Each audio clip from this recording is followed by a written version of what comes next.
mail de préparer 5 mots, un geste, éventuellement une image, qui pouvait correspondre pour vous à cette notion de facilitateur général. Et c'est notre prévision, notre petit coup de météo, comme la relation est bien plus importante que le contenu, on souhaiterait commencer comme ça et entendre par là vos représentations. Alors l'idée, c'est qu'il y en ait un d'entre vous qui commence et puis ensuite les autres vont enchaîner. Et au maximum, 30 à 40 secondes par personne. Ça va être très timé, vous allez voir. Alors, qui commence? Ou alors on désigne. Hein. Bon, je veux bien commencer, mais en fait, je n'ai pas tout entendu parce qu'à un moment, ça a coupé. Ah, désolé. 5 mots, un geste, peut-être une image qui correspondent pour toi à ta représentation de la facilitation générative. Alors, je me le suis noté tout à l'heure. Je lis mes notes. Donc, j'ai noté collectif, accompagnement, oui. Créativité, innovation et objectif. Est-ce que tu as une image ou un geste qui te viennent? Alors, une image, en fait, j'ai pensé à… Alors, j'ai eu du mal à trouver une image, mais j'ai pensé en gros à un groupe de randonneurs avec plusieurs chemins en face d'eux et quelqu'un qui les conseille pour savoir quel chemin emprunter. Super. Merci. Et en fait, je vais mixer autre chose. Sur une échelle de 1 à 10, tu te sens comment en énergie? Avec quoi tu arrives? Avec quel Aujourd'hui, là, tout de suite? Oui. Oh là, je suis plutôt à 8. Super. 8 sur 10. Top.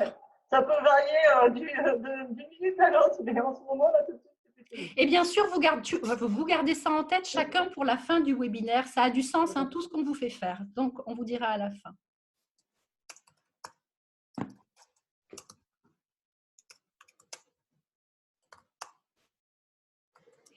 Qui d'autre?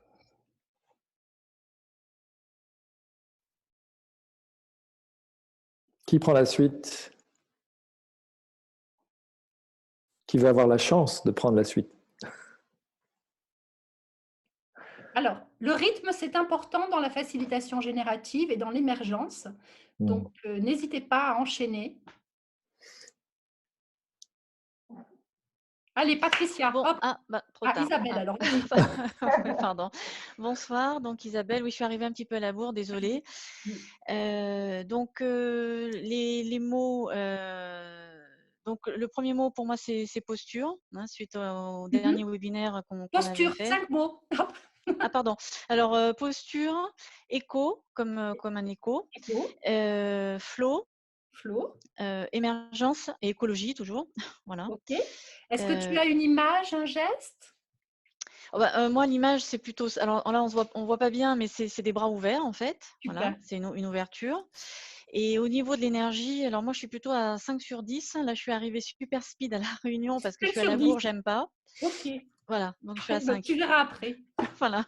Je Merci. cadre, hein. Ce soir, je cadre. Ok, merci. Merci. Qui d'autre? Alors, Patricia, j'avais appelé tout à l'heure. Voilà. Du coup, je prends. Donc, moi, j'ai 4 mots. Bienveillance.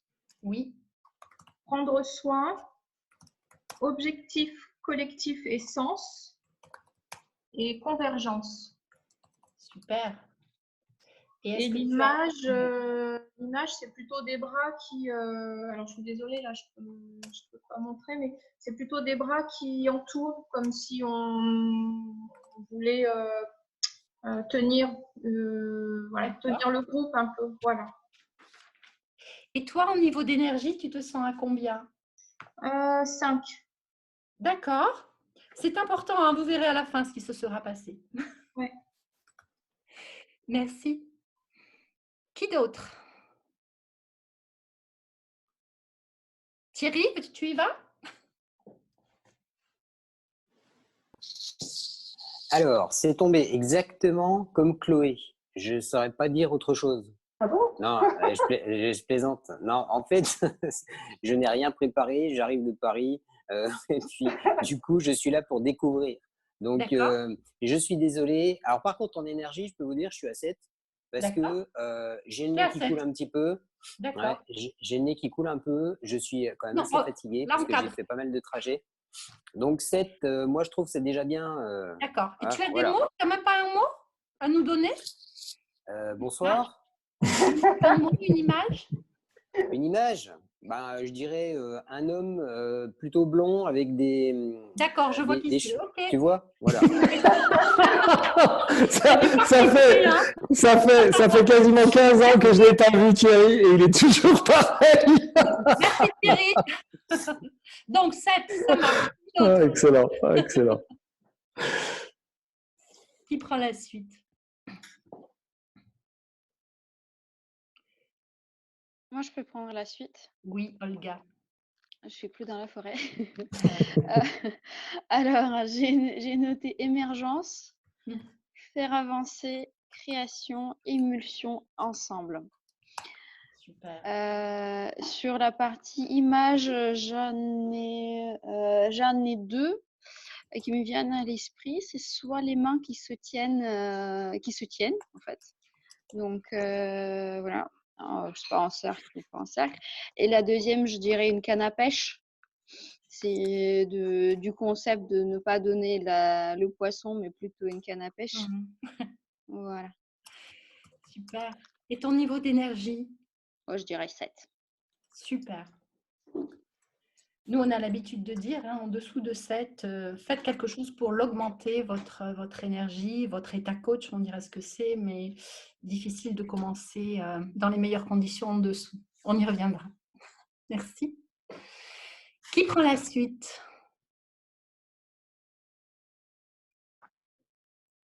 Marie? Oui, donc en fait j'étais un peu en train de réfléchir parce que du coup j'ai pris le train en route. Donc du coup sur les mots, ce qui me vient c'est créativité, écoute, cohésion, lien et construction. Super. Et sur l'image,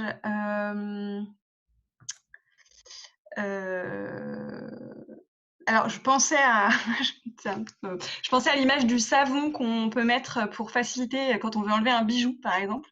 Ah oui. Voilà, je pensais à ça. Bon. Ok. Et je suis à 8 en termes d'énergie. Génial. Merci Marie. Alors, je vois un nom, je vois marqué Turpin, mais je ne sais pas quel est le prénom. C'est Jean-Max, son prénom. Merci. Si je m'appuie sur les inscriptions. Merci. Jean-Max, on t'écoute. Ah. Oui. En tout cas, si tu nous entends, nous, on ne t'entend pas. Pour les autres personnes, vous êtes toutes passées? Alors, une chose à poser dans le champ, c'est qu'effectivement, il y a des personnes ici que l'on connaît, et moi, j'ai tutoyé spontanément une personne que je connaissais en amont. Est-ce que c'est dans nos habitudes, le tutoiement? Est-ce que vous êtes d'accord pour le tutoiement? Est-ce que ça vous dérange? Qui ne souhaite pas être tutoyé? Ce sera plus simple. Ok, en tout cas, Jean-François et moi, je pense pouvoir parler pour Jean-François aussi, on est tout à fait d'accord pour être tutoyé. Donc Jean-François, toi, 5 mots, une image, un geste? Ouais, alors pour moi, le geste qui me vient, ici et maintenant, c'est ce mouvement-là. Je ne sais pas si vous le voyez. Oui. L'image qui me vient, c'est le symbole du yin et du yang, qui est en mouvement et qui tourne sur lui-même et qui danse pour la générativité. Et les mots, c'est lumière, ombre, synergie, résonance et émergence. Alors, je termine. Je n'ai vraiment pas fait exprès, mais les mots, vous prenez les mêmes que Jean-François, copier-coller. Et l'image, image d'ombre et de lumière, je sors de 5 jours de travail en générativité, et c'était vraiment ça. Et le geste, c'est un geste qui voilà. Alors, merci pour cette inclusion. On va vous dire pourquoi après on commence comme ça. Et effectivement, alors c'est un parcours, hein, les webinaires qu'on vous propose avec Jean-François, et l'idée étant de vous montrer les spécificités de cette approche, de la dimension générative, de la dimension de la modélisation, comment elle fait la différence dans les organisations, et donc plus précisément, qu'est-ce que la générativité dans la posture de facilitateur, qu'est-ce que la modélisation par l'approche du modèle SFM, et comment et pourquoi le contenu passe bien après la relation. À mon sens, le plus important, c'est cette dimension générative ce soir, puisqu'on voulait mettre le focus là-dessus, et pourquoi elle fait la différence. Alors, je vais tenter de partager mon écran. Je dis tenter parce que parfois, ça ne marche pas. Je ne sais pas pourquoi. Est-ce que vous le voyez là ou pas? Pour l'instant, pas encore. Pas encore. Non. Alors, j'y reviens.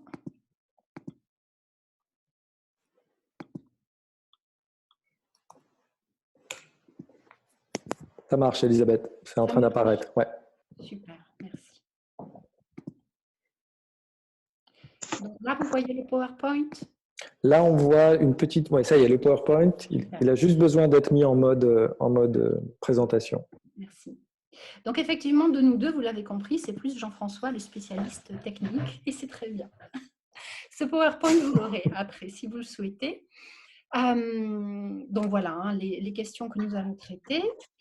Est-ce que vous auriez, parce que c'est quand même le focus qu'on avait choisi, est-ce que vous auriez des questions à nous poser en amont? Bien sûr, on a tout ce contenu à vous apporter, mais on souhaiterait, si possible, partir de vos questions. Je n'en ai reçu qu'une.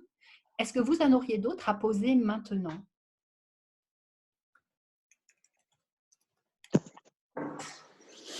Bon, alors j'enchaîne, et puis ne vous gênez pas, on n'est pas obligé d'attendre la fin pour ces questions. Voilà. Alors, un facilitateur génératif, être lucide sur cette approche générative, c'est être lucide sur le fait qu'on intervient dans les systèmes, que ce soit des systèmes familiaux, des organisations, des équipes, quelles qu'elles soient, des groupes d'amis ou autres, des couples. On intervient à partir de qui on est, essentiellement. Intervenir à partir de qui on est, ça veut dire être lucide sur le fait qu'à chaque fois qu'on va poser une intention, par exemple, par rapport à un objectif donné, ou par rapport à l'envie de faire quelque chose, par rapport à un état d'esprit, on va générer exactement l'opposé en termes de réaction. Et là, il y a vraiment un parallèle qui est fait à l'heure actuelle entre ces dimensions, ces approches liées à l'intelligence collective, la PNL, le développement personnel, enfin, toutes ces choses-là, et qui sont mises en évidence par les neurosciences. Il y a une approche, un parallèle pardon, qui peut être fait par une loi de mécanique classique, la loi de Newton, où à chaque action égale une réaction. Donc déjà, l'approche générative, c'est être lucide que lorsque vous intervenez dans une organisation, avec même l'intention la plus positive qui soit, vous allez générer face à vous le contraire. Si vous voulez introduire plus d'harmonie, eh bien, vous allez avoir en face plus de désharmonie. Si vous voulez introduire plus de lumière au sens large, vous allez générer en face plus d'ombre. À partir de là, c'est vraiment être lucide sur comment dire, les systèmes, les fonctionnements en action, pour être en capacité aussi d'accueillir ça en tant que facilitateur génératif et de gérer l'ensemble de paradoxes aussi. Ça veut dire que si vous ne vous attendez pas à la part d'ombre que vous allez déclencher, et si vous ne vous y préparez pas, vous allez être mis en difficulté. Et je peux vous promettre que même en y étant préparé du mieux possible, à un moment ou à un autre, vous serez en difficulté. Donc la question par rapport à cette posture de facilitateur, mais au bout du compte aussi par rapport à une posture de coach, de consultant, de formateur, etc., c'est comment je suis lucide sur mon niveau de développement personnel? Est-ce que je ne présuppose pas de mes forces? Déjà, est-ce que j'en suis lucide? Et il vaut mieux l'être. Comment je vais faire à accueillir tout ça et comment je vais faire à gérer ce paradoxe? Donc, dans la posture, c'est vraiment se préparer le mieux possible en toute lucidité et toujours pratiquer. Je ne sais pas, donc Jean-François, si à ce niveau-là, tu souhaites rajouter quelque chose? Ce que je peux juste rajouter, on disait que la posture de facilitateur génératif, c'est une vision du monde. Cette vision du monde, c'est une vision qui est basée sur les polarités. C'est comme l'a dit Elisabeth, il n'y a pas d'ombre sans lumière, il n'y a pas d'harmonie sans conflit. Ça fait partie de cette approche générative, ça la caractérise. Et je sais que Isabelle, tu fais de la formation en systémie, ou tu as fait de la formation en systémie. On est vraiment, ce que dit Elisabeth est vraiment en lien avec cette approche systémique de action-réaction, les systèmes basés sur l'homéostasie et tous les systèmes d'organisation, toutes les équipes fonctionnent sur un principe d'équilibre. C'est comme si chaque équipe avait une sorte de thermostat à 19 degrés et tout le monde se sent bien. Et dès qu'on cherche à introduire du changement, à augmenter la température ou à la baisser, eh bien c'est tout le système qui se met en mouvement d'une certaine manière pour maintenir sa température et faire en sorte que la température ne change pas.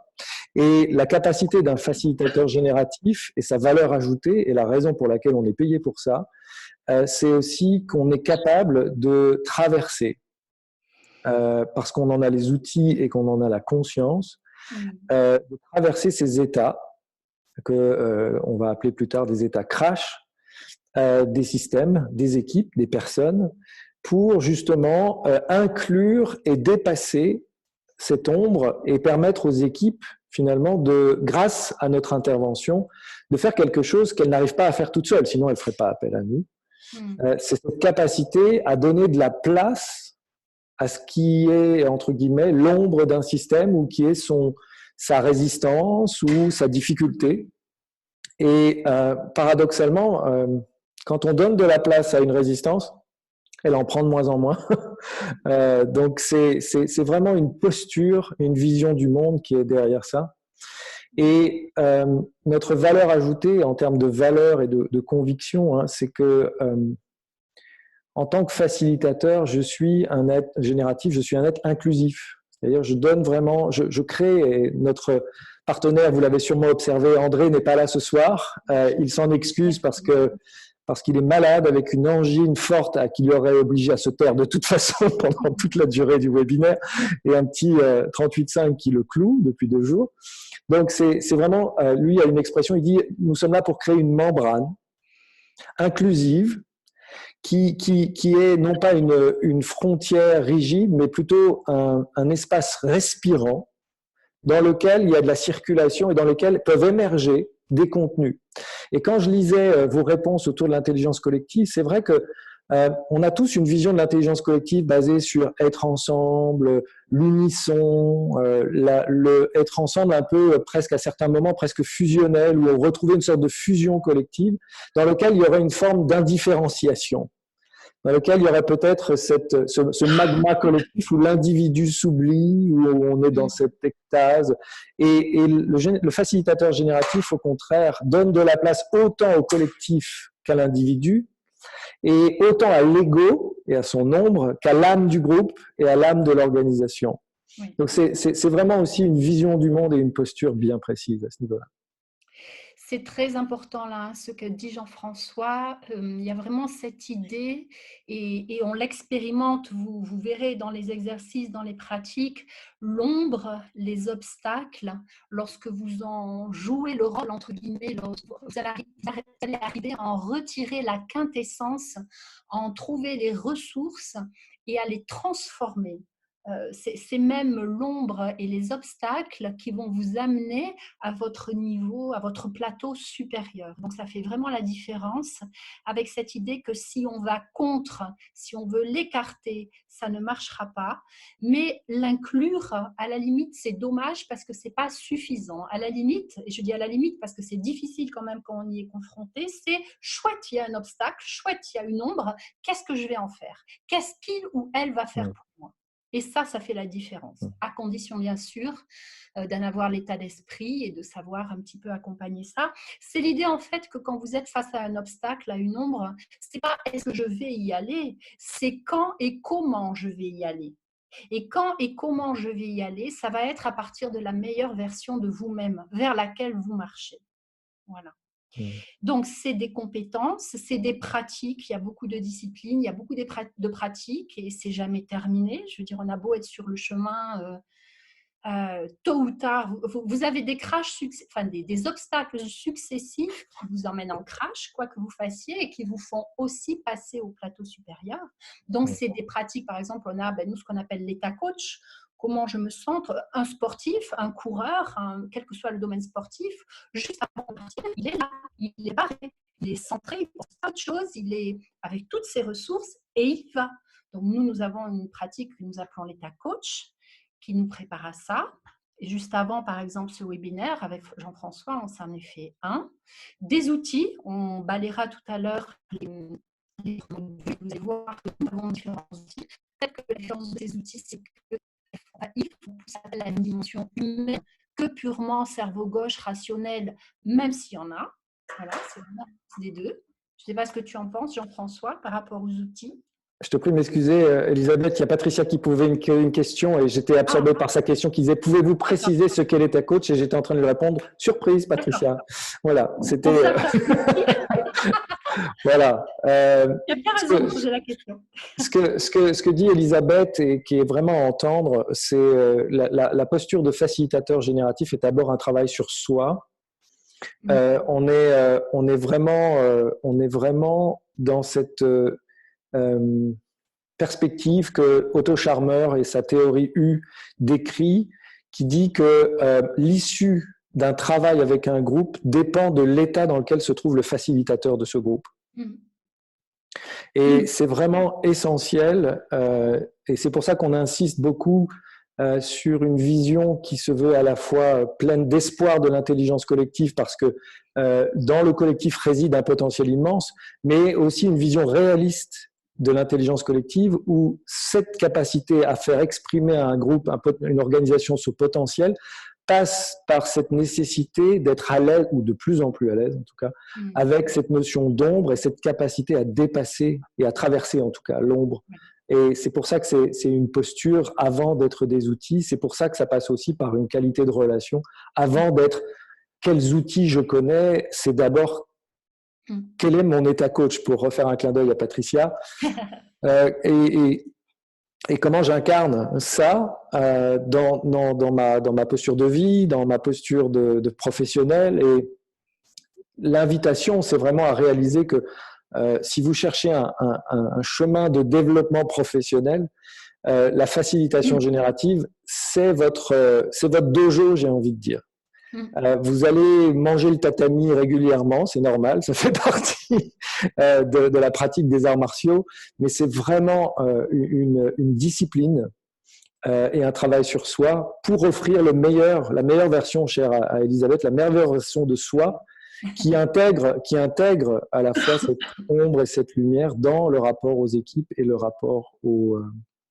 Et c'est un vrai challenge, hein, parce qu'il y a une forme d'idéalisation de l'intelligence collective. Nos clients nous appellent en disant c'est génial, on va faire un truc, ça va donner super plein d'énergie.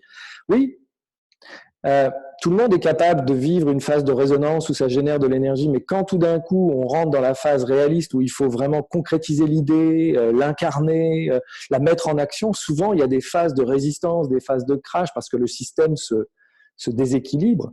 Et là, le facilitateur, s'il n'y a pas ce travail sur lui-même, eh ben, ce qui va émerger, c'est l'envie de contrôler. Ce qui va émerger, c'est l'envie de figer et de se figer soi-même pour obtenir exactement ce qu'on veut, plutôt que de relâcher et faire une sorte de danse d'aïkido avec le groupe, avec l'intention de ce groupe et de danser avec. Ça ne veut pas dire être mou et affalé, hein. Ça ne veut pas dire non plus être rigide et figé. C'est trouver cette danse avec le groupe qui permet de naviguer avec eux. Donc, de façon synthétique, la vision du monde, c'est l'ombre est présente, et non seulement elle est présente, mais elle recèle des pépites qui, une fois transformées, vont nous amener au plateau supérieur.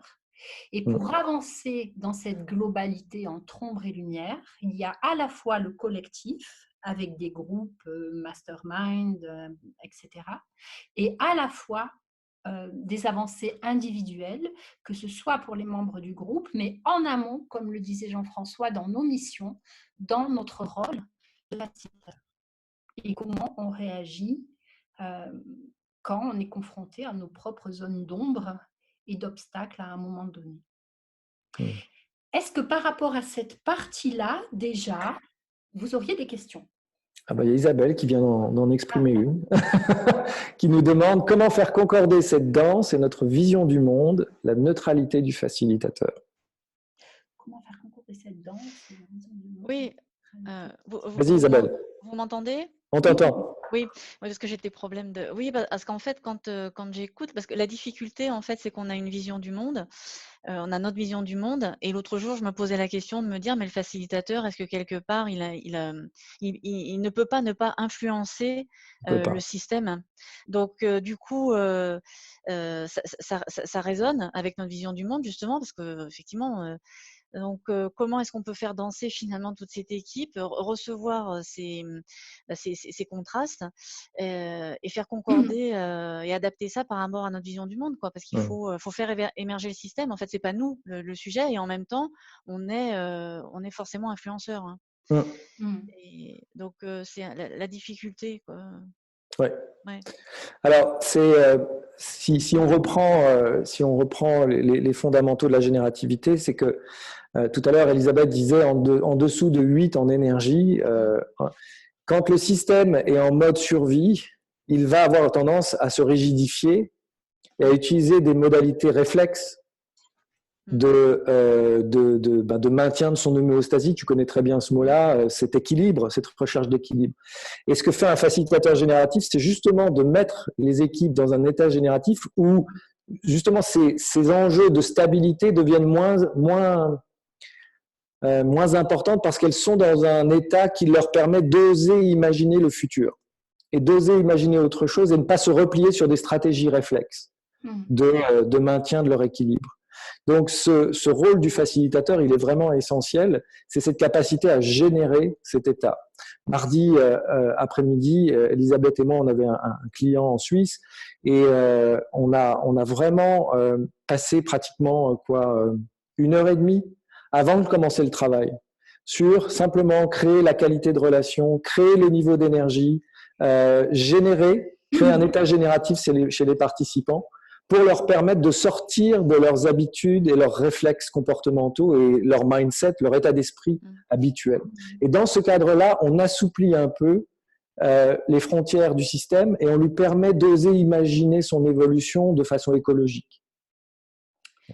Et effectivement, le facilitateur n'est pas neutre. Sa vision du monde influence, et c'est vrai que en tant que facilitateur SFM, ce que vous allez apprendre tout à l'heure, on est forcément, on fait partie du système. Maintenant, la posture qu'on adopte est une posture qui est basée sur l'émergence. C'est-à-dire que oui, il y a des fois notre vision du monde va rentrer en opposition avec le système. Et il y a d'autres fois, elle est facilitante. Mais ce qui est sûr, c'est que si moi-même, je suis en dessous de 7 dans mon état coach, il y a de fortes chances que moi, je sois dans ma propre rigidité et que ça génère aussi au niveau du système une grande rigidité. C'est ce qu'on appelle les processus parallèles dans les systèmes. C'est-à-dire que ce qui se passe en moi, ma propre crispation, c'est exactement ce que vit le système aussi. Et plus je me détends, plus le système se détend. C'est assez intéressant. Est-ce que je réponds à ta question? Oui. Après, c'est ce qui effectivement c'est difficile, mais effectivement, c'est un vrai guide en fait. Le facilitateur est un vrai guide, un manager. Enfin, il manage en fait le. C'est un professionnel du processus comme en coaching. Ouais. Et pas du contenu. Donc ça, c'est vraiment une nuance importante pour tout le monde. Quand je facilite, je ne suis pas un facilitateur de contenu. Là, c'était d'ailleurs fascinant. J'étais avec une équipe de marketing et ils ont utilisé tellement d'abréviations, je comprenais rien à leurs abréviations marketing. Mais en revanche, j'étais très, très, entre guillemets, clair sur mon processus et sur comment je l'adaptais et comment on allait danser avec ce qui émergeait. Mais sur le contenu, avec leur PVL, leur PVS, leur CJT, je ne savais même pas de quoi ils parlaient. Mais ça n'a aucune importance. Parce qu'eux, ils savent. Et la posture du facilitateur, après je te donne la parole, Elisabeth, c'est de faire confiance au groupe. Oui. C'est eux qui savent. Et c'est là où cette capacité à lâcher prise du facilitateur, elle est essentielle. À faire confiance. Et en résonance avec ce que dit Jean-François et avec ce que tu amenais dans ta question, Isabelle, d'influencer le système, je dirais que plus on avance dans ce rôle de facilitateur et plus on est confronté à nos propres obstacles, si on ne travaille pas sur nos zones d'ombre, on plafonne et on ne peut pas aller au-delà. Par rapport à ça, c'est l'idée qu'on te fait travailler malgré toi peut-être sur des notions d'humilité et tu ne peux porter par exemple un groupe ou un système en développement, en émergence, en puissance que si en parallèle, c'est vraiment une question de polarité qui s'équilibre, s'il y a cette humilité qui est là. Tu ne seras pas en capacité d'accompagner ces émergences et d'accompagner le système si ce n'est pas contrebalancé par ce genre de vigilance. Et par rapport à ce que disait Jean-François, c'est vraiment là où les opposés vont se rencontrer qu'a lieu cette étincelle d'émergence. Donc, c'est à souhaiter. Et à un moment donné, tu es en capacité d'accepter ça. Tu es en capacité, là encore, Jean-François le disait, tu crées vraiment le contenant. Donc, tout ce qui peut se passer dedans est OK, parce que ton propre travail sur ta propre posture, se situe à un autre niveau. Et que la vigilance, ce qui t'aura amené là, tes zones d'ombre à travailler, ça aura eu lieu avant. Sinon, ça part en crash. Et peut-être que ça partira en crash à certains moments, mais du coup, ça servira d'apprentissage. Et le crash ne sera jamais qu'une moindre réussite par rapport à ce qui aurait pu émerger. Et puis encore là, on pourrait réfléchir à la notion de réussite de toute façon. Oui, et si je peux me permettre une petite question qui me taraude depuis un petit moment sur le principe d'intelligence collective, parce que moi ça fait écho un petit peu à ce que je vis au quotidien dans l'entreprise. Est-ce qu'on considère, alors, je ne sais pas si la question a du sens, mais est-ce qu'on considère que ce qui va émerger du groupe, c'est intelligent? Parce que, comment dire ça autrement, enfin avec subtilité, sans jugement de valeur, hein, mais écoute, ta question, si je peux me permettre, je te cadre parce qu'elle va faire la transition avec la partie SFM et les facteurs de succès. Je pense que tu es d'accord, Jean-François. Mais peut-être que vous avez d'autres questions par rapport à... Je la note, Isabelle, cette question. Oui, ok, merci. Elle est très importante, elle va nous aider à... Okay. Je ne sais pas, Olga, Marie, Thierry, est-ce qu'il y a d'autres questions ou ça va pour cette partie? Pour moi, personnellement, la notion de l'opposition, elle reste très, très floue. Vous avez beaucoup parlé de... Je suis très novice dans ce concept-là et vous avez utilisé beaucoup de métaphores. Mais du coup, c'est assez... Bon, c'est pas évident pour vous. Précise, qu'est-ce qu'on pourrait t'apporter?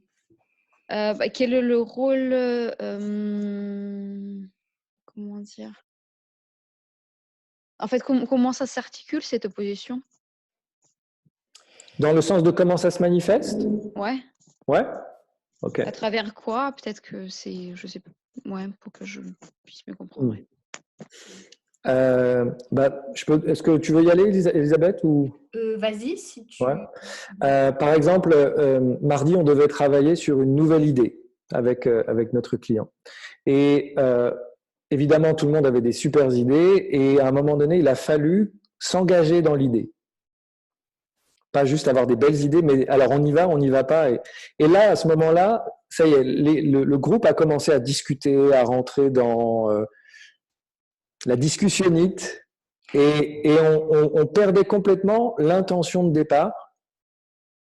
Et on partait dans des oui mais, dans des et pour le coup, ce qui est intéressant dans par exemple le processus Disney que j'utilisais à ce moment-là, c'est le critique, il a sa place à un moment donné, mais il est pas là tout le temps. Donc par mon processus de facilitation que vous apprendrez, c'est rêveur, réaliste, critique. Eh bien, ça a permis de canaliser le critique pour lui donner de la place à un moment donné, mais pas dans l'ensemble du processus. Donc, ça a permis de canaliser et d'apaiser la tension parce que c'est comme si on avait été tellement dans le rêve, et là on revient sur la notion de polarité, on était tellement dans le rêve tous ensemble que, évidemment, en parallèle, qu'est-ce qui est venu? C'est la résistance au rêve. On avait tellement envie de ces idées, on avait tellement envie que ça arrive que Elisabeth l'a très bien dit, hein, action-réaction, on tire tellement dans un sens et on rêve tellement fort que de l'autre côté arrive le oui mais, oui mais, oui mais, oui mais, oui mais, et c'est proportionnel. Est-ce que ça répond à ta question, Olga? Ouais, du coup, c'est en lien avec cette notion d'homéostase. Oui. Okay. La capacité à contenir l'ensemble.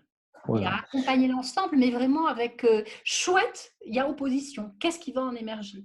Ça, vous allez le voir quand je sais que Olga, tu vas aller à Lyon avec Sophie et Régis et faire cette formation. Tu vas apprendre vraiment cette posture. C'est vraiment pour moi l'image qui me vient, c'est l'aïkido, quoi. Nous sommes des aïkidokas de la dynamique d'équipe. On ne va jamais contre, on va avec, parce que tout a du sens. Ça ne veut pas dire que je le connais, hein, mais il est émergent ce sens dans la facilitation. Et c'est là où on a un vrai rôle à jouer. Et plus je suis souple, et c'est là où je parlais de danse, hein, Isabelle tout à l'heure, plus je suis souple, plus en même temps centré, hein, solide, enraciné, hein, c'est encore une fois pas un affalement, mais plus je peux vraiment permettre à des groupes de traverser ces états où il y a du chaos, où il y a ces moments où on ne sait plus. Et c'est là où le facilitateur a un vrai rôle parce que ça fait partie du processus d'idéation de traverser le chaos, de traverser le conflit à certains moments, ce qu'on va appeler des états crash.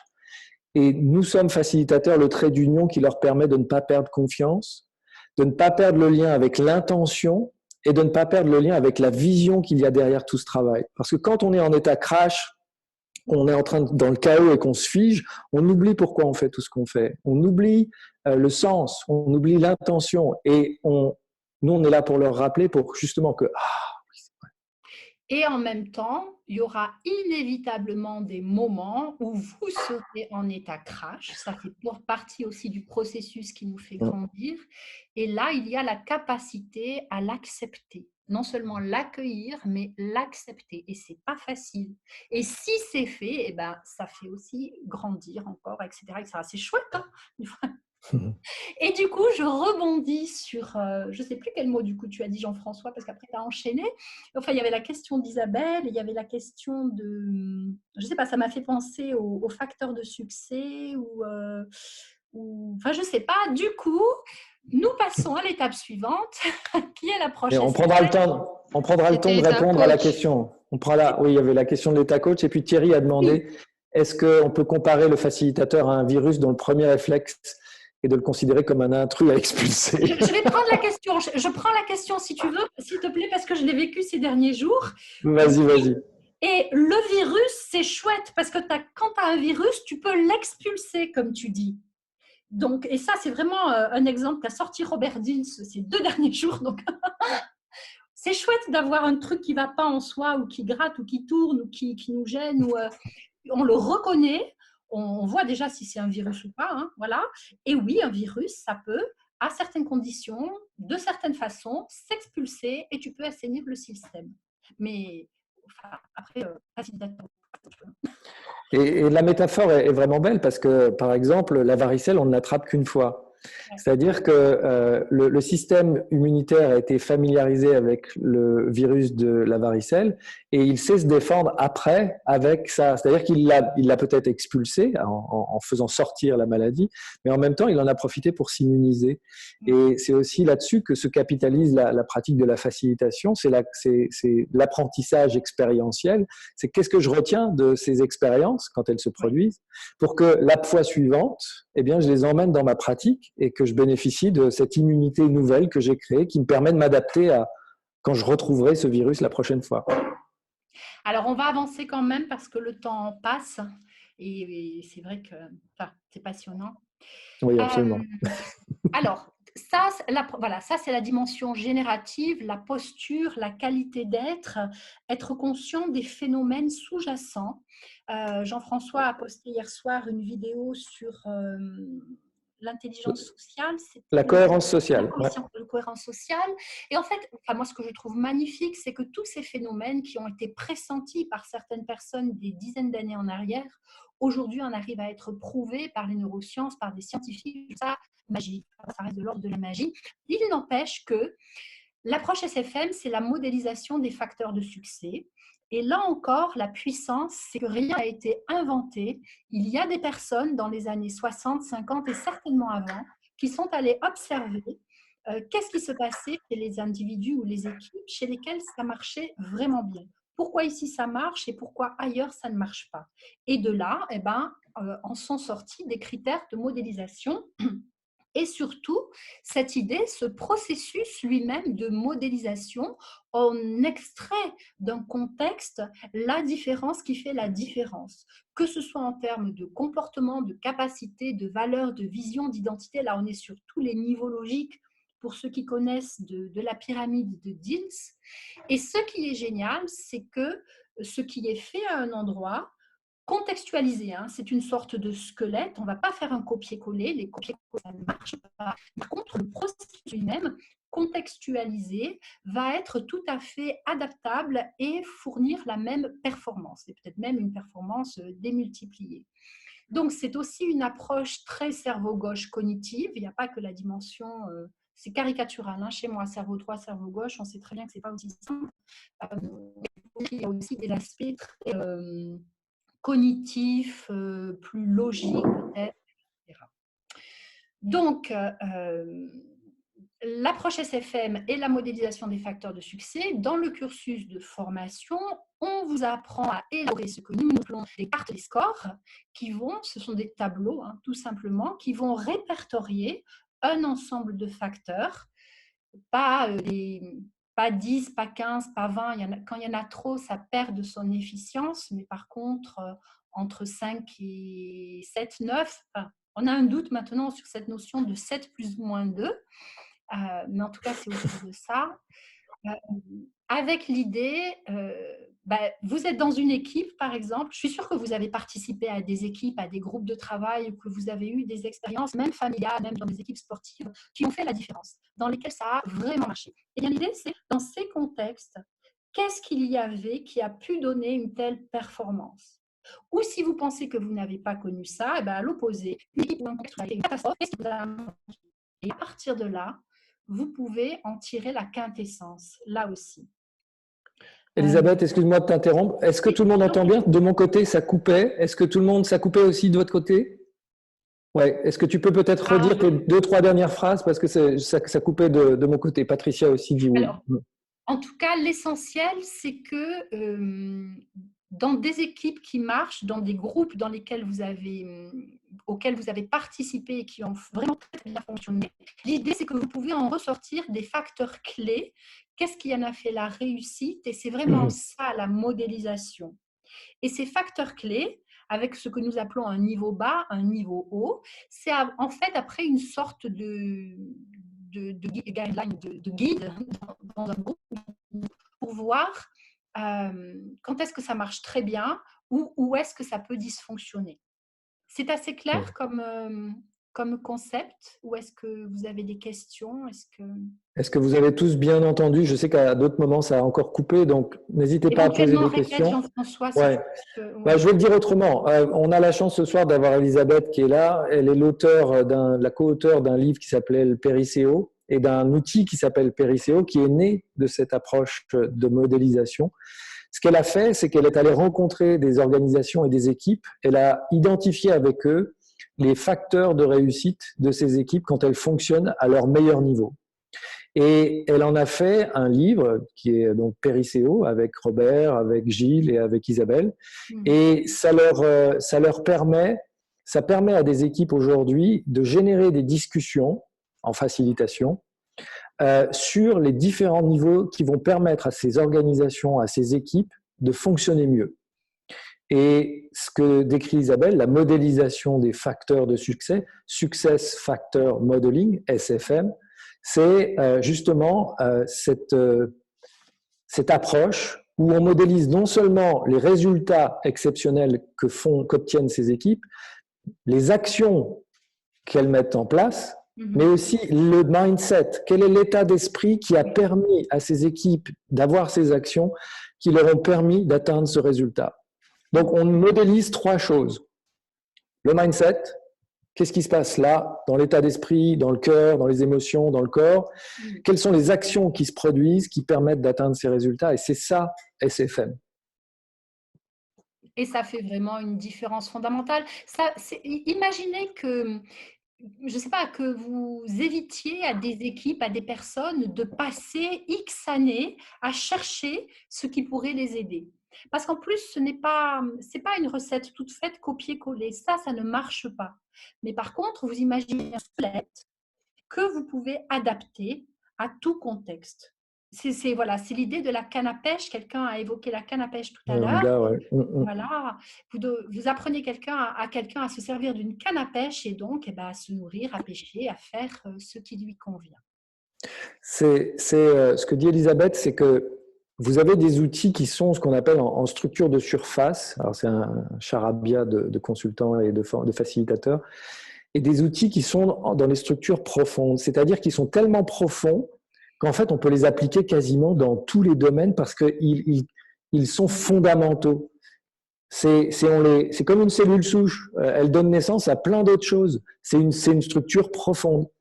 Eh bien là, c'est pareil, ce que vous apprenez dans la modélisation SFM, c'est des outils qui sont tellement fondamentaux qu'en gros, vous pouvez les utiliser dans tous les domaines, contextualisés bien sûr, mais ils sont essentiels.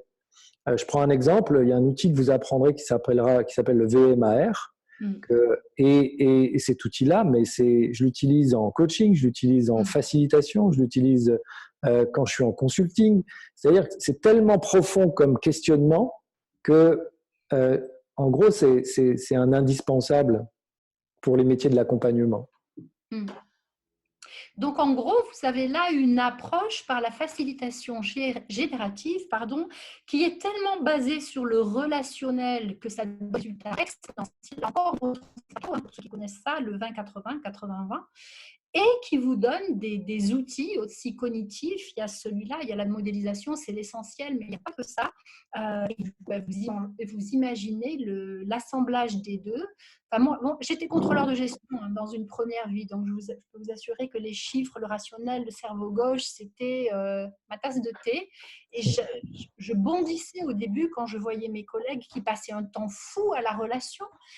J'y arrivais pas. Et pourtant, maintenant j'ai lâché, je lâche bien et ça fait une différence fondamentale. Parce que si vous consacrez même jusqu'à 80% de votre temps à la relation, l'émergence qu'il y aura derrière sera proportionnelle, vraiment proportionnelle. Est-ce que vous avez quelques questions par rapport à ces notions de modélisation ? Sachant qu'il nous reste moins de 10 minutes, Elisabeth. Voilà. Donc là, on va passer peut-être plus directement. Alors, vous aurez le PowerPoint, on est à votre écoute pour les questions. Donc, pour le détail de la formation, on ne va peut-être pas passer l'essentiel du temps qui nous reste là-dessus. Il y a 3 modules, mars, juin, septembre. En toute honnêteté, nous ne démarrerons pas en mars si nous étions parce que par exemple, 10 personnes, ça ne donne pas les résultats, vous ne seriez pas aussi porté qu'avec un groupe plus conséquent. Donc, nous réservons le droit jusqu'à la fin du mois, c'est marqué dans le contrat, de démarrer en mois, que nous souhaitons vraiment un collectif qui expérimente ces dimensions. En tout cas, c'est ou mars, juin, septembre, ou juin, septembre, on verra la date avec vous, ceux qui sont déjà inscrits, décembre, on verra. Module 1, créer des collaborations génératives. Donc, c'est vraiment poser le champ, poser ce contexte, poser la relation, savoir entrer en relation. Module 2, c'est vraiment la modélisation des phénomènes de synergie. Pardon. Et module 3, c'est le recours à la sagesse collective. Parce que paradoxalement, pour moi, au début, ça a été une révélation. Une foule sage est bien plus performante que le plus grand des experts. Ce n'était pas ma croyance, hein, j'en suis revenue. Peut-être que tu prends la suite, Jean-François. Je suis en train de répondre à Marie, oui, qui dit j'ai pas bien entendu le point au sujet du nombre de participants. Juste pour vous dire que, évidemment, une formation sur l'intelligence collective suppose qu'on soit un nombre minimum pour vivre l'intelligence collective durant la formation. Et que là, si on atteint les 10, ce sera vraiment la limite basse et que on veut vraiment se donner les moyens d'avoir un groupe suffisant parce que cette formation, elle est aussi expérientielle dans le sens où vous voyez, il y a un groupe de recherche dont vous allez faire partie durant la formation qui va vous amener à vivre l'intelligence collective. Par exemple, le livre que j'ai écrit sur les groupes Mastermind, ce groupe Mastermind qui l'a coécrit, c'est le groupe de recherche de ma formation quand j'étais à votre place, futur participant, qui a donné naissance à ce livre. Elisabeth, son livre Péricéo, c'est un des groupes de recherche de cette formation qui a donné naissance à un livre. Il y a eu un jeu qui s'appelle le jeu Solution, qui a été créé par Odette, qui est aussi le fruit d'un travail de groupe de recherche. En Suisse, là, récemment, il y a un groupe qui a créé un chemin dans un parc où on apprend l'intelligence collective à partir de l'observation des animaux. Donc, ces groupes de recherche, vous ne savez jamais jusqu'où ils peuvent vous emmener et ils peuvent carrément, comme c'est mon cas et celui d'Elisabeth, carrément transformer votre vie. Donc, c'est vraiment une formation expérientielle et c'est pour ça qu'on veut un minimum entre 12 et 15 personnes pour qu'on puisse créer des sous-groupes et qu'il y ait une dynamique de groupe suffisante pour que vous puissiez la vivre. Que vous ayez le plaisir de vivre des états coach et on va profiter pour répondre à Patricia et que vous viviez aussi des états crash, comme ça vous saurez les dépasser. Oui, et c'est même souhaitable, hein, les groupes qui sont passés que par des états coach et pas de crash, c'est pas forcément bon signe. Les plus belles émergences ont lieu à partir de crash quand on traverse, quand on a l'intention de traverser pour toutes les parties en présence. Voilà. Donc un état coach, en gros, c'est la façon d'être aligné en soi-même et au-delà de soi avec sa vision. Donc, c'est un acronyme. On va peut-être en donner chacun Jean-François. Le C, le premier C, c'est comment je suis centré en moi-même. Donc, le C, le centre, pardon, c'est au niveau de l'abdomen. C'est notre point d'équilibre, notre hara. C'est là où on va se rassembler en cas d'urgence, en cas de préparation à l'action, pour être présent, vraiment la présence en soi. Voilà. Je te passe la parole. OK. Le O de coach veut pour l'ouverture. Autant c'est important d'être centré en soi quand on est facilitateur, autant c'est important d'être ouvert à notre environnement. Hein. Et aussi ouvert dans l'accueil, la capacité, encore une fois, à danser avec ce qui émerge. Et donc, ça se passe souvent, cette ouverture, elle se passe dans autant le C est dans le centre, le O de l'ouverture est vraiment dans la poitrine, dans le thorax. Et ça implique d'ouvrir un petit peu la cage thoracique, d'ouvrir le cœur.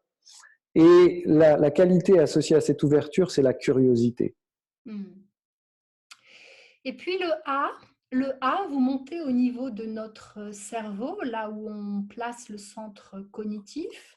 C'est l'endroit où on va être vigilant, alerte à tout ce qui peut se passer ici et maintenant, à tout ce que vous pouvez entendre, voir. Voilà, c'est la partie, on va dire, c'est l'intelligence cognitive. L'état coach, c'est une façon de rassembler 3 types d'intelligence aussi. et toujours en maintenant simultanément toutes les connexions. Donc, on vient de voir le C, le O, le A. Et maintenant, ce qui est pour moi le plus important, c'est le C de connexion. Quand je facilite, à quoi je suis connecté? À moi-même, oui, au groupe, au je, au nous, mais je suis aussi connecté à mon champ de ressources. Ce que j'appelle mon champ de ressources, c'est par exemple tout ce qui est ressources à l'intérieur de moi et qui m'aide à contacter un état, ce qu'on va appeler génératif, c'est-à-dire par exemple tous les mentors qui ont été importants pour moi. Est-ce que pendant que je facilite, je peux avoir Robert Dilts, Francis de Kayser, Jacques Dechance, Lionel Soubeyran, et avoir tous ces gens-là, il y en a beaucoup d'autres, la princesse Constance. Est-ce que je peux être en connexion avec ce qu'ils m'ont apporté? Est-ce que je peux être en connexion avec peut-être le futur de ce groupe? J'écoutais quelqu'un aujourd'hui faire une conférence et il disait, moi, quand je facilite, je suis en contact avec le futur que le groupe, l'intention du futur que ce groupe cherche. Est-ce que je peux être en contact avec une expérience qui a été positive pour moi? Est-ce que je suis dans un état vraiment de connexion forte parce que je sais que quand l'ombre va arriver, si je suis pas connecté, je vais être balayé par cette ombre. Alors que si je suis centré, ouvert, attentif et connecté, là, je peux traverser. Et enfin, donc, le H, c'est la notion d'hospitalité. C'est vraiment cette notion d'accueillir avec bienveillance, sans jugement, sans bienveillance, avec hospitalité, ce qui peut émerger ici et maintenant. C'est-à-dire que c'est une façon peut-être d'envelopper, d'être dans la non-réaction et dans l'accueil. Voilà, tout est dit en hospitalité, bienveillance, c'est ce qui va peut-être, pour moi vraiment l'ensemble, hein, les 5 sont importants, mais peut-être que c'est là ce qui va nous éviter le crash quand on est en capacité de rester dans cette intention positive, ce ressenti positif et constructif. Voilà. Et toujours avec cette idée de maintenir toutes les connexions alignées et en même temps. Donc vous imaginez bien que c'est la pratique qui va vous aider à être de plus en plus facilement en état coach. L'idée, c'est aussi une difficulté arrive en état crash. Vous n'êtes pas assez préparé à être coach. Vous êtes en crash, il va être très difficile d'intégrer dans une fonction positive, de ne pas être en réaction, etc. Alors ça coupe un peu, Elisabeth. Pardon. Peut-être que tu prends la suite si ça coupe trop, je ne sais pas. Ok, vas-y. Alors qu'en fait, plus vous pratiquez l'état coach et plus vous allez être en capacité d'accueillir des situations difficiles, sachant que là aussi, l'acceptation est limitée. Tôt ou tard, il y aura une situation peut-être plus difficile qui vous surprendra et voilà, vous dépasserez et puis vous intégrerez, etc. C'est vraiment une discipline, une hygiène, c'est une façon d'être présent à soi et au monde. Je ne sais pas si… Ça répond à ta question, Patricia? Patricia disait, je n'entends vraiment plus rien. Oui, donc je vais prendre le relais si tu veux, Elisabeth. Oui, voilà, ça fait partie de cette vision du monde et de cette posture. Vous apprendrez que le mot bienvenue a beaucoup d'importance dans cette formation. C'est vraiment un accueil. Et ça va même jusqu'à, on parlait d'accueillir l'obstacle, d'accueillir l'ombre. Même en soi, quand je suis dans le H de l'état coach, je suis dans l'accueil et l'hospitalité avec ce qui est là, même ce qui ne me plaît pas. Et c'est là où on voit tous les liens avec les approches de mindfulness, de pleine conscience. C'est là où on voit tous les liens avec les approches des arts martiaux. Personnellement, moi qui ai pratiqué le Qigong et le Tai Chi pendant pratiquement 20 ans, centré, mais on n'apprend que ça. La pratique du Tai Chi, c'est que ça. Ouvert, oui, dans tous les mouvements, je suis ouvert. Attentif, oui, je suis attentif à travers mes sens. Connecté, et c'est là où il y a une vraie différence. Parce qu'en arts martiaux, on n'insiste pas assez, à mon avis, sur la notion de connexion et sur la capacité à, quand vous avez un adversaire qui vient sur vous, accueillir, quoi. Parce que la grande tendance humaine, c'est de se contracter et là, plutôt de relâcher. Comme en aïkido, plus je suis souple, et ça veut pas dire être mou, encore une fois. Plus je suis souple, plus je suis capable d'aller avec.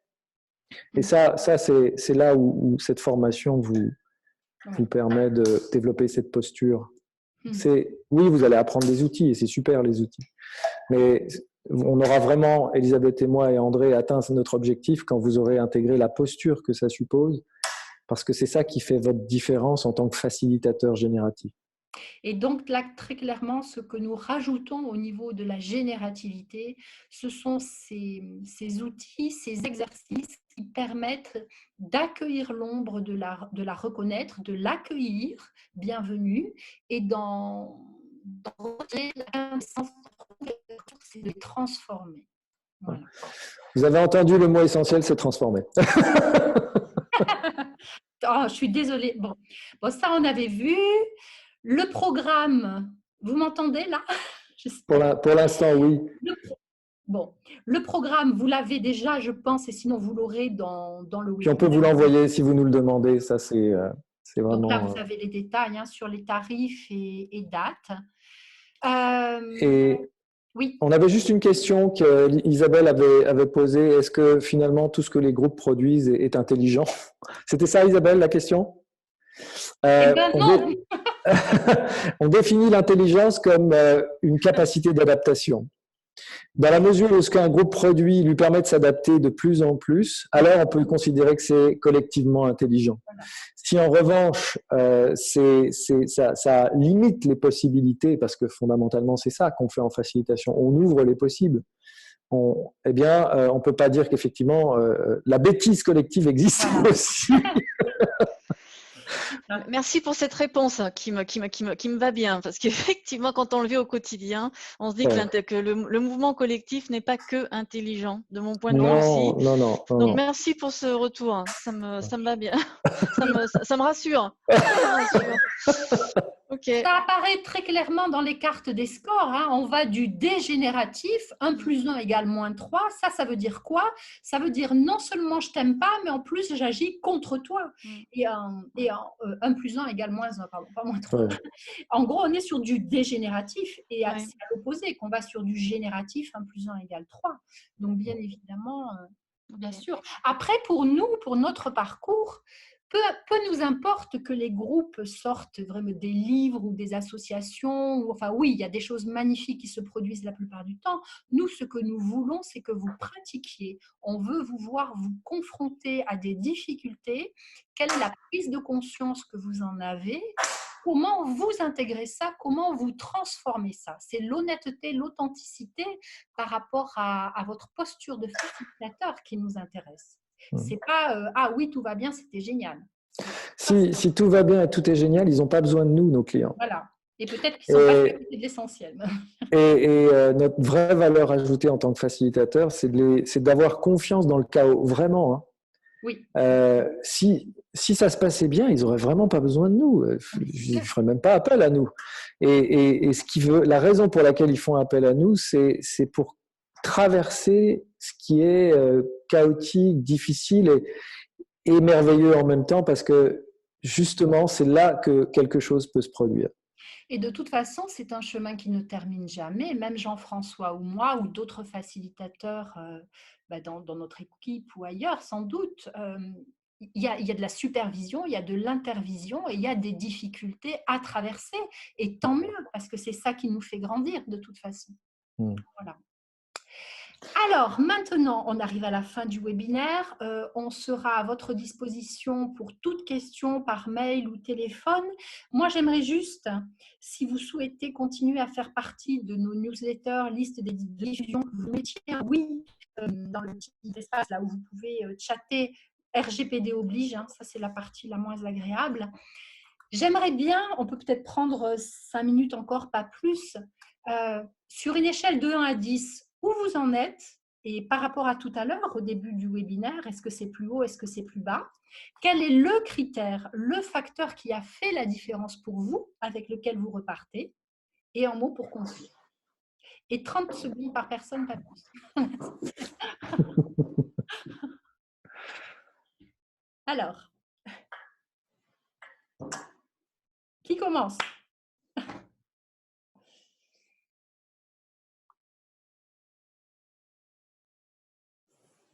Allez, Donc, Olga, Je me lance. Ah, Allez, pardon. vas-y. Ah, vas-y. Oui. Ah non, bah vas-y, Chloé. Non, vas-y. Après. Merci. Moi, je suis encore à 8. Moi, je connais pas beaucoup la facilitation parce que c'est déjà moi-même un sujet que je découvre, la facilitation, tout type de facilitation. Alors, on n'est pas dans des dissertations là, hein, je suis désolée. Du coup, moi, je repars, je me rends compte que c'est quelque chose qui est très spirituel. Ça va dans le spirituel et dans la compréhension de l'autre, au-delà de l'aspect technique. Voilà. Merci. Oui. Tiens, bonne idée. Chloé, tu passes la parole à qui? Isabelle, du coup. Merci, Chloé. Alors, l'énergie, donc moi, elle est remontée à 8. J'étais à 5 tout à l'heure, donc c'est bien. Le mot pour conclure, bon, c'est merci. Et puis, la différence qui fait la différence, c'est la réponse à ma question sur l'intelligence collective, parce que c'est un vrai sujet. Donc, voilà, merci encore. Merci à toi. Merci, Isabelle. Voilà. Et puis, je donne la parole à Olga. Merci, déjà. Bon, je ne m'attendais pas à donner cette réponse, mais je dirais 10. Waouh! Voilà, ce qui me fait penser quand même que je suis peut-être pas par hasard sur ce sujet-là. J'ai une idée de la réponse, Olga. Donc voilà. Ce qui me fait écho avec, je pense, la posture de coach beaucoup. Voilà.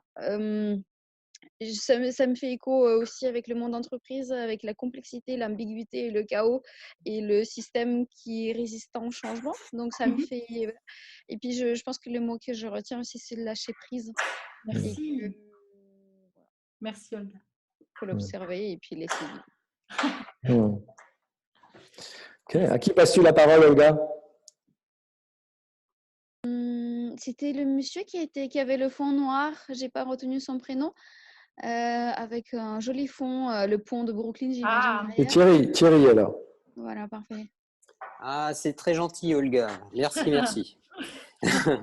Alors, moi, ce que j'en retiens, c'est que c'est très bien expliqué. Je vous félicite, c'est très clair. Je retiendrai 2 phrases de Jean-François parce que je préfère citer Jean-François. Voilà. Bien sûr, mais je sais, Thierry.